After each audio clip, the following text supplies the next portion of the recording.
Hi there, happy Tuesday. This week's topic is going to be about guilt and shame, all those types of icky feelings.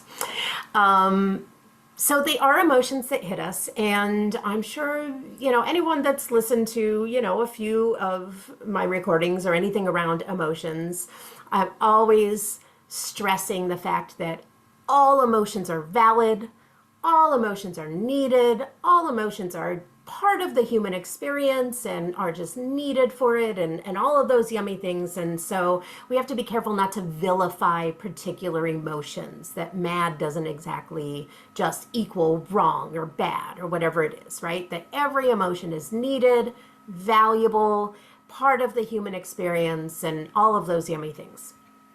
Now, when it comes to guilt and shame, also sending us a message, also needed, also valuable. And sometimes there's a little bit of an extra step that needs to be taken when we are feeling guilt and shame.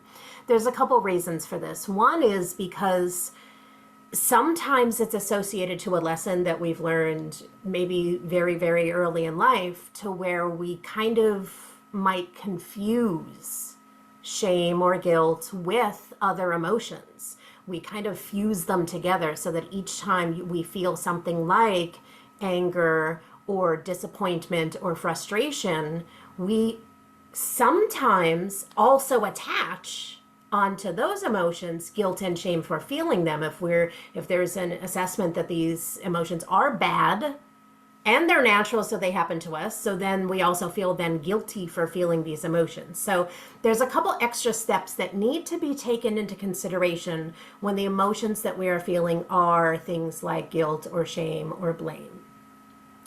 And so the first thing to keep in mind is, are they justified? In this particular situation, are you justified in feeling guilt and shame, or is it not justified? And so here's how we decide if that shame is a valid emotion that needs some looking into and maybe some healing, based on what we did or whatever it might be. Here's what we need to look at. Number one, we have to make sure that we look at all of the factors. We don't just take that initial sensation, that initial swoosh of shame or blame or guilt and run with it. We need to make sure when we start to feel shame or blame that we pause and we look at all of the factors at play. All of the factors at play. Some of the things to look at in order to determine that is, the second thing is making sure you're looking at what are the outcomes of different actions. If you didn't follow through with the thing that you followed through with that is making you feel shameful or guilty, if you made a different choice, what would have the outcomes, if it's even possible to know, but exploring what the outcomes would have been there. We sometimes forget that we made these choices for a reason, and it was in order to serve ourselves or someone else or the bigger picture or whatever it was. And so then we feel guilty about the outcome that may have happened in a smaller situation. But if we had taken different actions, the blame and guilt would have been so much bigger because the impact would have been bigger. So it's so important to look at all of the factors, not just your feelings, all of the factors that went into this situation that brought you some shame.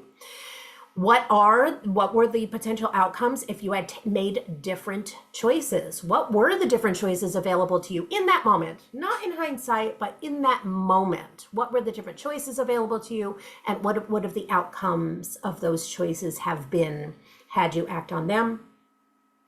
And then the third thing that we can do when we are deciding if our shame or blame is justified or not is, if someone that you love dearly came and told you this story with all of the factors, all of the options that were available at that moment, not in hindsight, but in that moment, and all of the things that went into play with it, what would your assessment be for them? Would you tell them you are worthy of guilt? You are worthy of shame. You should be ashamed of yourself. You should feel guilty because that was absolutely wrong. So noticing for yourself, is this an assessment that you have for yourself only? Or, do you truly believe that this behavior was shameworthy or guilt-worthy? And then just the follow-up thing at the end, if you do go through all of these situations and you realize, I really did screw up. Like that was a huge mistake and I am ashamed of my behavior. I am guilty of making a decision that I could have made differently, and maybe I did it for the wrong reasons, or maybe I didn't think it through, or whatever that was, to make sure that we don't follow it up with avoidance or anything else, that we do then take the steps needed in order to heal what we need to heal, learn the lesson so that we can move it into our future and heal what needs to be healed in whatever relationship that has been hurt or broken because of this. So that's it. When we're talking about guilt and shame, they need a little extra attention. We usually run away from them and go into avoidance versus leaning in and looking at the details. But in the details is where we find reality. And so it's so important to look at all of the factors of the situation.